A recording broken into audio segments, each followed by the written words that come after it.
하나님 감사합니다. 우리 옆에 분 보시면서 인사 한번 나눕니다. 감사합니다. 네, 감사합니다. 한 해를 돌이켜 보면은 여러분 헤아려 보지 않아도 우리가 늘 그리스도 안에서 믿음을 갖고 하나님의 자녀된 그 신분만으로도 우리가 늘 감사할 수 있는 거죠. 하나님 이것 주시고 저것 주시고 뭔가 계산해서 좀 나오면은 그것 때문에 감사하는 것이 아니라 우리의 존재 자체가, 신분 자체가 바뀌어진 그 사실만으로도 충분히 우리는 하나님 앞에 감사할 수 있습니다. 일본의 신학자인 우치무라 간조 씨가 한 말 중에 하나님께서 이미 주신 은혜에 감사하라. 그러면 하나님은 더욱 새로운 은혜를 주실 것이다. 그러나 감사할 줄 모르고 매사에 불평을 일삼는 자는 종신토록 만족을 얻지 못하리라. 감사하면 날마다 더 새로운 놀라운 은혜로 함께 하시는 하나님이신 줄 믿습니다. 감사해야 되는데 어떻게 감사할까? 무엇을 감사할까? 오늘 15절에서는 예수님의 평강으로 하나 된 교회는 감사하는 공동체가 되어야 함을 말씀해 주고 있습니다. 바로 거듭난 우리 성도는요, 예수 그리스도로부터 오는 그 평강을 누리는 은혜를 받았다라는 것입니다. 예수님을 우리가 평강의 왕이다, 그렇게 이야기합니다. 하늘로부터 평화를 가져다 주시는 평강의 왕으로 우리 주님이 오셨다라는 것입니다. 그래서 성도는 주님께서 주시는 그 평강을 그 평강으로 한 몸을 이룬 교회로서, 성도로서 우리는 더 큰 감사의 삶을 살 수 있고 평강을 누릴 수 있다라고 말씀하는 것입니다. 예년 우리가 추수감사절마다 강간을 장식은 저 기퉁이에다가 우리 이 한경미와 이제 강간 장식을 담당하는 군사님께서 이렇게 또 이제 헌물해 주신 그런 곡식, 야채, 과일들로 그리고 꽃으로 이렇게 화려하게 장식을 하긴 했지만 올해는 좀 목장이라는 작은 교회 공동체를 통해서 하나님 주신 은혜에 감사 바구니를 한번 만들어 봅시다. 솔직히 목자들에게는 부담이죠. 목자 혼자 할까봐 저도 별로 기대 안 하고 혼자 하면 안 되는데 라는 그런 생각을 좀 했어요. 가족이니까 믿음의 가족 공동체가 함께 십시일반으로 이렇게 조금씩 나눠서 함께 꾸미고 만드는 것을 기대했는데 기대한 것보다 생각한 것보다 여러분 보실 때에도 굉장히 정성이 들여져 있다. 예? 정성껏 준비했다라는 그런 생각이 들지 않습니까?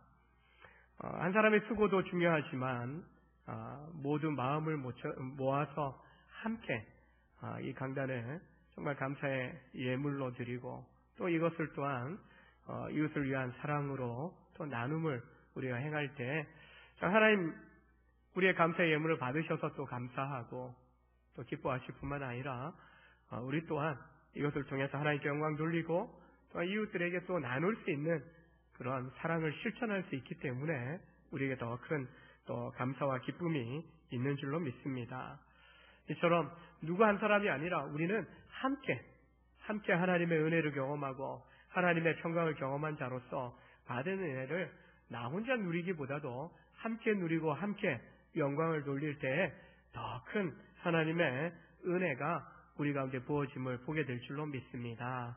그래서 누구 한 사람이 아니라 우리가 서로 함께 아름다운 공동체를 만들어갈 수 있기를 원합니다. 이렇게 한번 고백해 보겠습니다.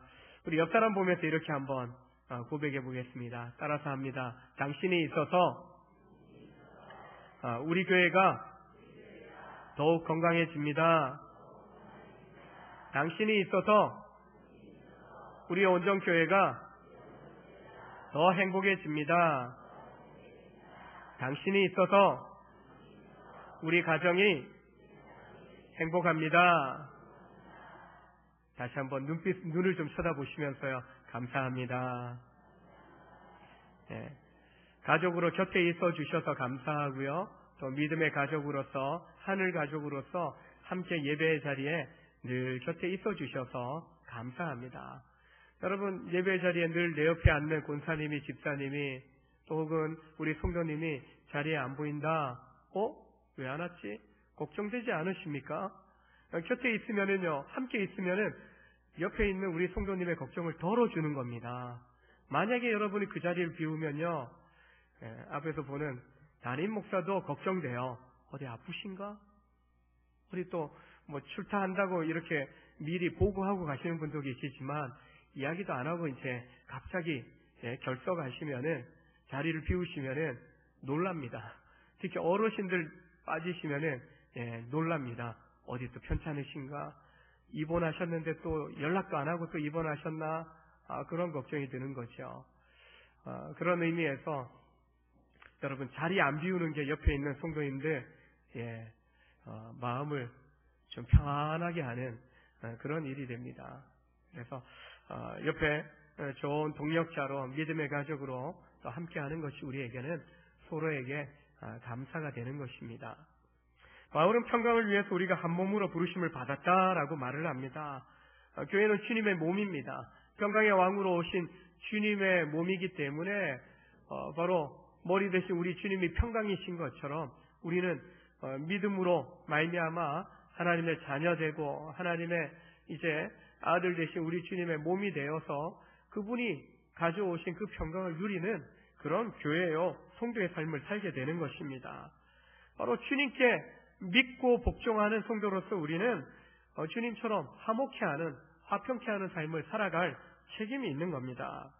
결코 다투거나 시기하거나 미워하거나 또 서로 이제 갈등하는 그런 모습이 교회 안에는 옳지 않은 거예요. 그 모습이 있다는 것은 교회가 아니다라고 할 수 있어요. 물론 구원받은 죄인들이 모인 곳이라서 다툼도 있고 연약함도 있을 수 있지만 여러분 생각해 보십시오. 샬롬을 외치다가 갑자기 왼수처럼 말하고 왼수처럼 행동한다면 그거 보는 세상 사람들 또 우리 믿는 우리들 자신도 얼마나 한탄스럽겠습니까? 그래서 샬롬을, 평강을 외치면서 우리는 결코 다툼과 갈등을 또 미움을 이야기할 수 없는 것입니다. 예수님께서 바로 이 땅 가운데 오셔서 화평을 이루셨죠.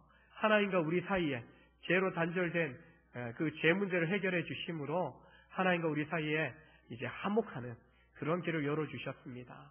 하나님과 화목함뿐만 아니라 이제는 예수를 믿는 성도끼리 또 세상을 향해서도 화목하게 하는 그런 삶을 살아가도록 우리를 구원하여 주셨고 또한 세워주시는 것을 보게 됩니다. 그래서 우리가 가는 길마다 살아가는 곳곳마다 우리가 가는 마다 화목함이 일어나야 됩니다. 화목한 삶을 살아가고 화목한 가정을 이뤄가야 되는 것입니다. 우리 옆 사람 보십시오. 이렇게 고백합니다. 서로 화목합시다. 좀 지그시 미소 지으면서 이렇게 고백합니다. 샬롬. 좀 부드럽게 샬롬. 닭살 돋는다고 하는 분들 계실 것 같은데 세상을 바라보면요, 뉴스, TV 채널 돌리기가 두려워요. 그래서 뉴스 안 보려고 할 때가 많이 있어요. 죽이고 상해 입히고 그리고 거짓말로 사람을 고통스럽게 하는 일들이 계속 끊임없이 그런 뉴스들이 우리의 TV 채널들을 장식하는 것을 보게 됩니다. 이렇게 악한 때일수록 교회는 성도는 더 생명의 빛으로 생명의 사랑으로 또 평강으로 충만해져야 되고 우리만 누리기 위해서 충만해지는 것이 아니죠. 흘러보내야 되니까 우리가 빈하면 가난하면 우리가 넉넉하지 않으면은 남에게 베풀 수 없는 거죠. 그래서 어떻게 합니까? 풍성해져야 됩니다. 주님 사랑으로 풍성케 하옵소서. 주님 은혜로 축복으로 평강으로 풍성케 해주십시오. 흘러 넘쳐야 우리가 흘러보낼 수 있게 되는 것입니다. 너희는 세상의 빛이라 소금이라 어둡다라고 얘기할 것이 아니라 우리 그리스도인들이 가는 곳마다 빛이 나야 됩니다. 빛이 나야 돼요. 머리 벗겨지신 분들만 빛나는 게 아닙니다. 눈에 빛이 나야 돼. 사랑의 빛이 나야 돼요. 은혜의 빛이 나야 됩니다. 말에 빛이 흘러나가야 됩니다. 뭔가 죽이는 말이 아니라 살리는 말을 해야 돼요. 은혜로운 말, 목소리만 거룩하게 까는 게 아니라 무슨 말을 하든지 정말 원정교회 성도들 말만 들으면은 마음이 평안해진다. 내 마음이 뭔가 감동을 받는다. 그런 반응이 세상 사람들에게서 나올 수 있어야 되는 것이죠. 행동에 있어서도 마찬가지죠. 뭔가 우리가 가는 곳곳마다 뭔가 달라지는 거예요. 여러분의 손길이 닿으면 여기 이제 아름답게 목장 식구들이 이제 같이 노력해서 아름답게 장식을 해왔어요. 바구니를 만들어 왔어요. 이것처럼 여러분 손길이 닿는 곳마다 재주가 있어서가 아니에요. 우리는 주님이 내 안에, 주님의 생명의 말씀이 내 안에 있기 때문에, 주님이 능력으로 함께 하시기 때문에 우리가 무슨 말을 하든 무슨 행동을 하든 주님이 함께 하시면은 달라질 수 있는 것이요. 아름답게 바꿔갈 수 있는 것입니다. 솜씨 좋은 분들, 그분들은 더 열심히 할 수 있는 거예요. 더 잘할 수 있는 거예요. 솜씨 없어도요, 조금만 치우기만 해도 깨끗해지고 변화가 나타날 수 있는 겁니다. 제가 요즘 게을러서 잘 못하고 있는데 동네 담배꽁초 한동안 제가 좀 많이 줍고 다녔거든요. 깨끗해집니다. 물론 얄미워요. 이 중딩들이, 꼭 중딩들이, 제가 볼 땐 중딩이에요. 고딩은 아닌 것 같아요. 꼭 밤에 다 잠든 시간에 담배 피우고 가요. 담배 메이커를 보니까 똑같아요. 몇 개씩 수부룩하게 이제 이렇게 쌓여 있기도 하고, 물론 어른들도 피우기도 하지만은 보통 몰래 숨기 좋은 장소가 교회 기퉁에 이렇게 그늘진 곳, 안 보이는 곳, 그렇게 이제 숨어서 피우고 가는 거, 가끔 제가 CCTV로 이렇게 본 적이 좀 있거든요. 가서 쫓아낼까 하다가도 한 대 맞을 것 같아서 제가 쫓아내지는 못하고, 그래도 건물 밖에서 이루어지는 일들은 잘 안 보이니까, 근데 건물 안에서 주차장에서 이루어지는 일들은 좀 보이니까 냉큼 내려갑니다. 뭐 하냐고. 뒤에 보면 이제 남녀 학생들이 이렇게 오는 경우가 있어요. 그때는 바로 내려갑니다. 가서 집에 가라고, 담배 피우지 말라고. 안 피웠대요. 냄새가 기가 막히게 나는데 안 피웠다고 합니다. 좀 게을러서 요즘은 잘 못하고 있는데, 좀 치우면요 깨끗해지는 거예요. 깨끗해지는 거예요. 우리 바람이 불어갖고 우리 어린이집 그 마당에 있는 감나무 한 그루 우리 최규진 집사님이 심으셨다고 늘 자랑하는데, 영양분 좀 줘야 될 것 같아요. 우리 어르신들이 닭개분 좀 줘야 된다고 하는데, 한 해 걸러서 좀 많이 나기도 하고 올해는 조금 덜 열리긴 했어요. 감나무 잎사귀가 굉장히 많이 떨어졌어요. 낮에 보니까 저거 치워야지 했는데 그 다음날 보니까 누군가 치우셨더라고요. 어린이집 선생님들이 치우셨는가 아니면 누가 또 치우셨는가, 감사한 마음이 들더라고요. 치워주셔서 깔끔해요. 저 나무 온전교회 남은 거 아는데 동네 사람들이 그 밑에 떨어져 있으니까요. 그러니까 깔끔하게 몇 개 떨어져 있긴 하지만 치워놓으니까 또 보기 한결 좋은 거예요. 치우고자 하는 생각만 했지 치우지 못했는데 누군가 치워주니까 감사한 거예요. 그것처럼 우리가 실제로 말만 하는 게 아니라 행동으로 뭔가 내 삶을 좀 헌신하는 거죠. 소금 되는 거 녹아져야 소금이 제 역할을 하는 거 아닙니까? 음식에 맛을 내죠. 그리고 김장 담궈야 되는데 배추 숨 죽이는데 최고가 바로 소금 아닙니까? 소금 뿌리고 소금의 물에 담궈놔야 얘들이 완전히 기가 팍 죽지 않습니까? 그것처럼 우리가 세상 속에 녹아지게 될 때 제대로 그렇게 화평을 이루고 화목함을 이루고 또한 변화를 일으켜가는 놀라운 역사를 이루어가게 되는 것입니다. 흔들리는 세상 속에서 평강의 왕으로 오신 주님을 닮은 화평케 하는 성도의 삶으로 우리가 살아가게 될 때 우리 믿음의 성도들이 가는 곳마다 다툼이 멈추고 갈등이 멈추고 오히려 깨어지고 상해진 것이 회복하고 치유되고 온전하게 세워지는 놀라운 역사가 있기를 주님의 이름으로 축원합니다. 감사 어떻게 할 것인가? 비결은요, 당연한 것을 당연하게 여기지 않는 것에서 감사할 수 있습니다. 복잡하고 다양해진 이런 생활 속에서 뭘 감사할까? 감사절인데 나는 뭘 감사할 수 있을까? 여러분 감사 열매 다 적으셨습니까? 성가대원들, 찬양대원들 다 적었습니까? 5분 적었네요. 20분 아직도 안 적으신 것 같아요. 우리 갈레타라의 목장 모임에서 안 적으신 것 같아요. 제가 알기로. 제가 딱 2분 적은 것만 알고 있었거든요. 설교 끝나고 함께 적읍시다. 함께 적으니까 또 다 적으셔요. 근데 많은 경우에 우리가 잘 적지 못하는 이유 중에 뭘 감사해야 되지? 그거 당연한데, 그것도 당연한데 그렇게 여기고 감사의 제목을, 고백을 적지 못하는 경우들이 많이 있어요. 근데 감사의 비결은 멀리 있는 것도 아니고 어려운 것도 아닙니다. 다만 내가 당연하다라고 여긴 걸 당연하게 여기지만 않으면 됩니다. 여러분 숨 쉬고 있는 거, 이것도 감사의 조건 아닙니까? 만약 여러분 숨 쉴 수 없으면 천국 가야죠. 천국 가야죠. 육신의 호흡이 끊기면 천국 가야 되는 거죠. 근데 아직도 하나님 준비 더 하라고 호흡을 붙여 놓으셨기 때문에 호흡할 수 있으니까 우리가 지금 이 자리에 와 계신 거 아니겠습니까? 여러분 너무나 당연하게 여기지만 슬프면 눈물 나야죠. 기쁘면 환하게 박장대소 하면서 웃지 않습니까? 상처가 나면 피가 나야 돼요. 상처가 났는데 피가 안 난다? 문제 있는 거죠.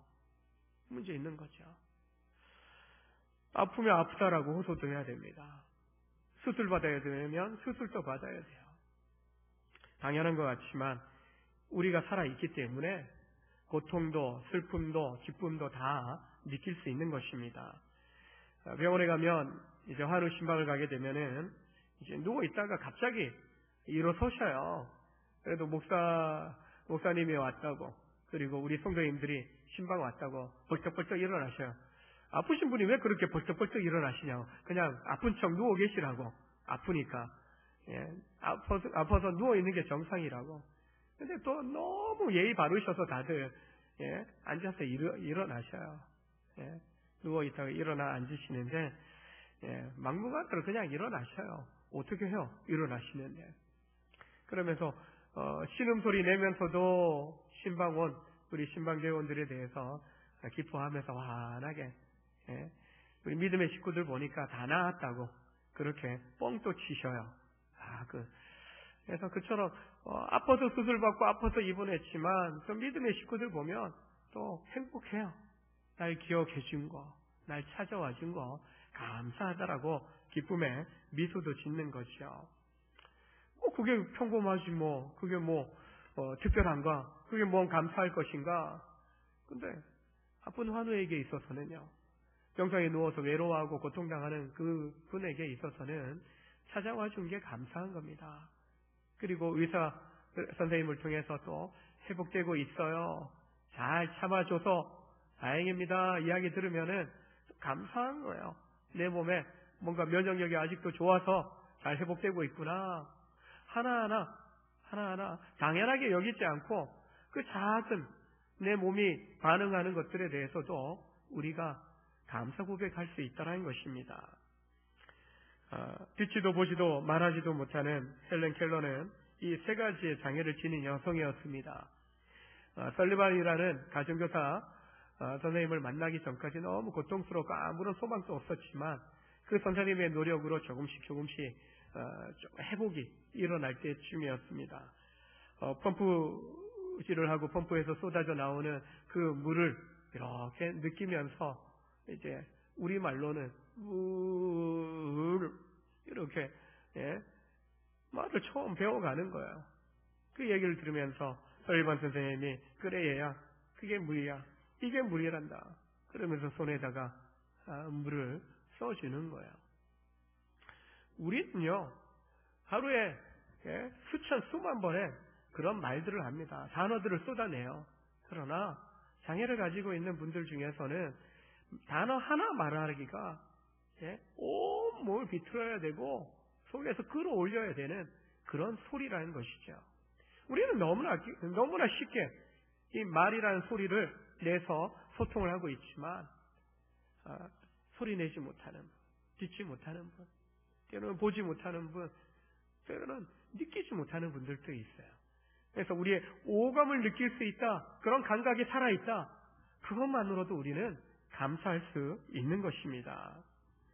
여러분의 자녀가 성장기 아이들이 태어나서 걷고 뛰고 그리고 말하고 때가 돼서 해야 된다 당연하게 여기는 거지만은 그 당연하게 여기는 것들을 잘하면 우리는 당연하다 여깁니다. 근데요, 연약함이 나타나게 되면은 부모에겐 근심인 거예요. 두려움인 거예요. 근데 연약함에 빠져보지 않으면 우리가 감사하지 않아요. 당연하지. 당연한 것을 당연하게 여기지 않고 우리가 감사할 때 그 몸의 기능들이, 그 성장이, 그 삶에 베풀어 주신 은혜와 복이 더 크게 다가오고 더 은혜롭게 다가오는 것을 우리가 경험할 수 있게 되는 것입니다. 무엇보다도 우리가 크게 감사할 수 있는 것은 우리에게 주어진 구원의 약속과 천국 백성된 이 약속인 것입니다. 구원이라는 것이 그리스도 예수의 그 피값으로 우리가 얻은 거 아닙니까? 천사들조차 흠모할 만한 그런 놀라운 은혜가 우리에게 주어졌다는 것입니다. 이 놀라운 은혜, 이 크신 은혜 입은 것에 날마다 감사하는 여러분 되시길 주의 이름으로 축원합니다. 두 번째, 예수님의 말씀으로 풍성한 교회는 감사하는 마음으로 예배합니다. 찬양은 성도들의 입술의 열매라고 할 수 있고 하나님께 드리는 예배라 할 수 있습니다. 진정한 찬양은 감사함으로 하나님께 드려져야 함을 이야기하는 것이죠. 하나님의 은혜에 어떻게 보답할까? 우리가 할 수 있는 가장 간단하고 쉬운 것이, 그리고 때로는 잘 못하는 것이 뭐냐? 이 감사입니다. 감사. 하나님 베푸신 은혜에 감사하는 것이 당연하고 그것이 가장 적절한 하나님께 우리가 드릴 수 있는 그 은혜에 대한 응답이라는 것입니다. 바울은 골로새 성도들에게 말씀의 마음속에 풍성이 거하게 하고 시와 찬양과 신령한 노래를 부르며 감사하라, 감사를 넘치게 하라 라고 권면합니다. 주님 믿고 우리의 속사람을 비웠다면, 우리 믿음의 그릇을, 인생의 그릇을 비웠다면 그 속에 신령한 것으로 채워가야 한다는 것입니다. 땅의 욕심을 비우고 성령으로 채워가고 옛것을 벗어버린 그 대신에 성령의 새 옷을 입어야 한다라고 말씀하는 것입니다. 세상 것 버린 자리에 말씀으로, 사랑으로, 감사로, 찬양으로 더하여 가는 것, 채워가는 것이 정말 하나님 보시기에 아름다운 모습이 된다는 것입니다. 여러분 이 찬양 들어보셨을 거예요. 나 가진 재물 없으나, 나 남이 가진 지식 없으나, 나 남에게 있는 건강 있지 않으나, 나 남이 없는 것 있으니.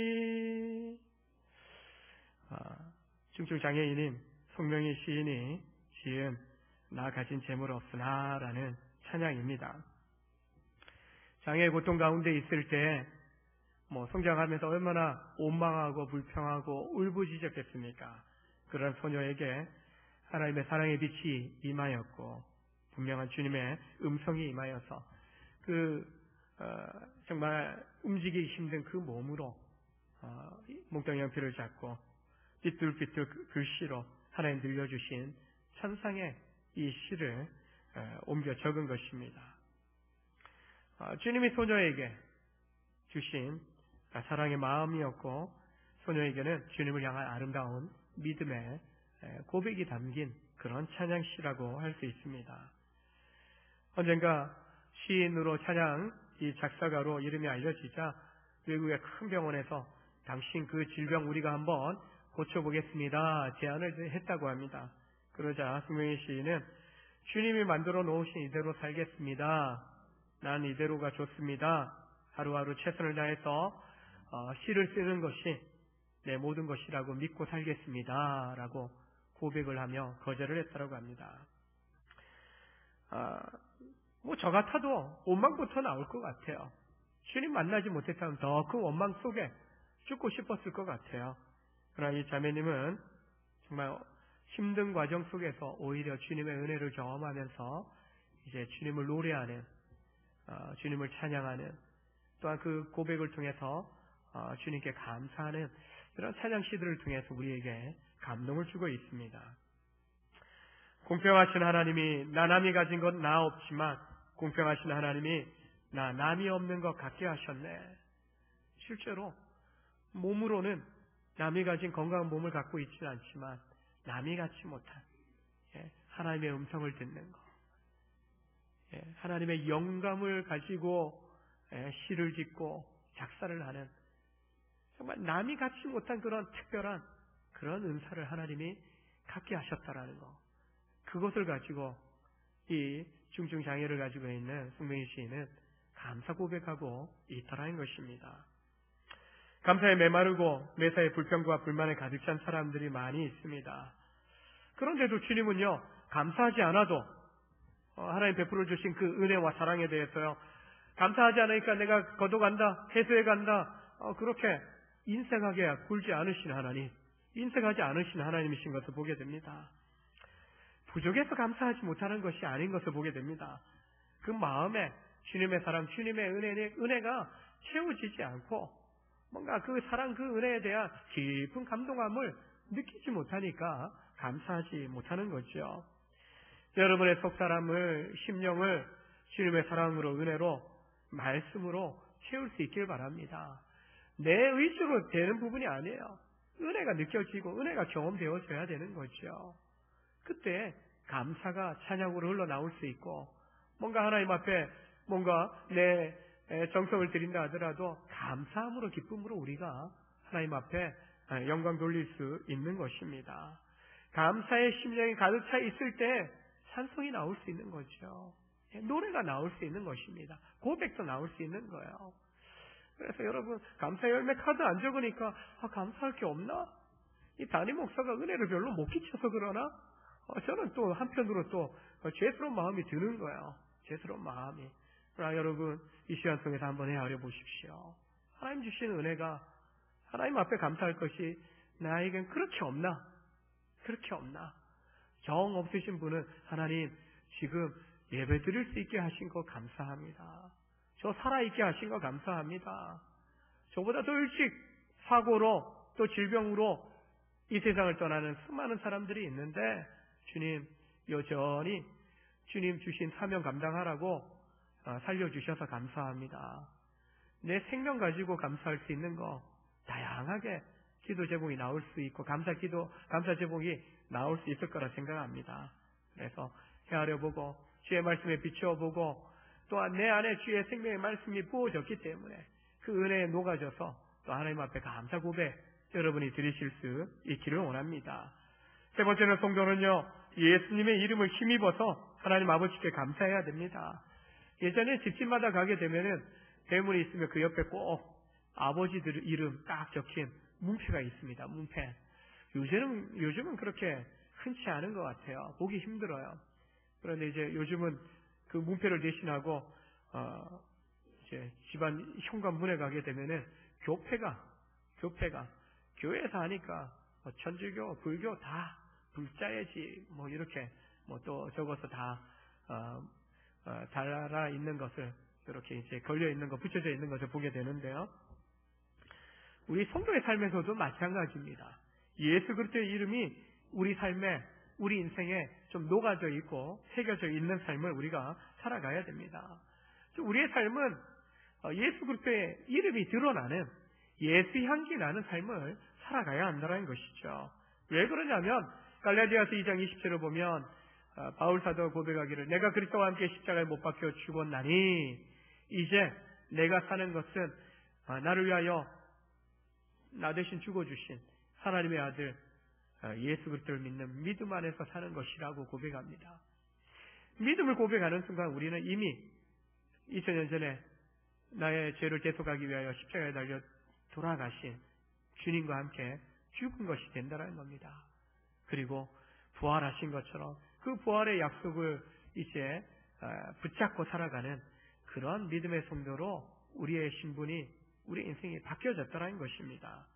이처럼 이미 죽었기 때문에 주님 죽을 때 우리도 함께 이미 옛사람은 죽었기 때문에 더 이상 우리의 이름이 드러나서는 안 된다는 것입니다. 성경시대, 고대시대에 있어서 이름은 굉장히 중요합니다. 한 사람의 인격과 한 사람의 그 생명, 모든 것을 함축하고 있는 표상이 되는 것이 이름입니다. 아무나에게 이름을 가르쳐 주지 않아요. 아무나에게 이름을 가르쳐 주지 않아요. 왜냐하면 그 이름을 가지고 도용하는 일들이 있어요. 사기치는 그런 일들이 있었다라는 거예요. 요즘은 명함을 주고받지 않습니까? 중요한 그런 기관에 있는 분들은요, 명함 아무나에게 막 내밀지 않더라고요. 예. 라오스 갔을 때 선교사님 이야기가 명함을 딱 정부 장관이 딱 주더래요. 그리고 뭐 명함 대신에 사진 찍으니까 그 사진 찍은 거 보여주면 어디 가든지 무사 통과될 거라고. 나 이 사람은 사진 찍었다는 것만으로도 나 이 사람하고 친분이 있다. 실제로 지방에 갔더니 이제 경찰이 공안이 와서 이제 막 시비를 걸어요. 물론 이제 여행사 직원으로 이렇게 비자가 나와 있지만 거길래 사진 스마트폰에서 꺼내서 사진 이렇게 나 이분하고 사진도 찍고 당신 나라 위해서 섬기기 위해서 왔다. 또 여행 개발하고 여러분 나라를 위해서 왔다 하니까 이분하고 친하냐고 나 이분하고 친하다고 그렇게 해서 적당하게 잘 넘어간 그런 경우도 있다고 하시더라고요. 그리스도 예수의 그 이름이 가지고 있는 능력이 있다는 것입니다. 더 이상 우리가 내 힘으로 내 육적인 이름으로 살아가는 것이 아니라 예수 그리스도의 그 이름에 합당한 삶을 살아가야 됨을 바울은 이야기하고 있는 것입니다. 세상에서도 우리 이름이 가지고 있는 그런 능력이 있죠. 책임이 있는 거죠. 오래전부터 이제 금융실명제 하고 있듯이 책임지라는 겁니다. 뭡니까? 차명 계좌로 다른 사람의 이름으로 부동산 등록하고 은행 계좌를 만들고 하는 건 뭡니까? 세금, 그리고 비자금, 그 숨겨두는 거 아니겠어요? 권력 가진 사람들이, 부유한 사람이 사회적인 좀 세금을 제대로 감당하고, 비자금 만들지 않고 정당하게 세금을 내서 어려운 가정들, 사회 발전을 위해서 기금을 만들어 가야 되는데, 그건 못하겠다는 거죠. 근데 그걸 찾아내고, 그걸 또한 제대로 사회 환원시키기 위해서 실명제를 하는 거죠. 우리도 마찬가지예요. 이미 우리가 예수 믿으면서 그리스도인이라는 실명 가지고 있는 겁니다.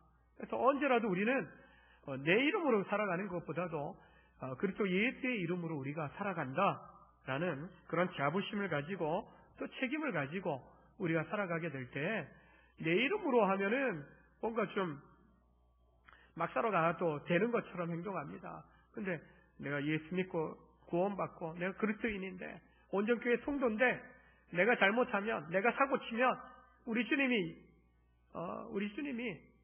정말 세상으로부터 부끄러움 당하시는데 우리 교회가 부끄러워지는데 그런 마음으로 우리는 물론 자기 이름에 대해서 나쁘게 뉴스 나오는 거 별로 좋아하지 않죠. 그러나 우리가 내 이름뿐만 아니라 더 큰 이름 예수 그리스도의 그 이름에 합당한 삶을 살아갈 때 우리가 세상 가운데서 하나님께 영광 돌리는 그런 은혜를 끼치고 또한 영향력을 끼칠 수 있는 삶을 살게 되는 것이죠. 하나님께 감사하되 성도만의 힘으로 억지로 하지 말고 그리스도의 힘으로 감사하라고 바울은 이야기합니다. 그리스도를 의지하고 힘입은 감사만이 참되고 올바른 감사가 된다라고 이야기하는 것입니다. 예수님의 감사는 어떤 감사였을까?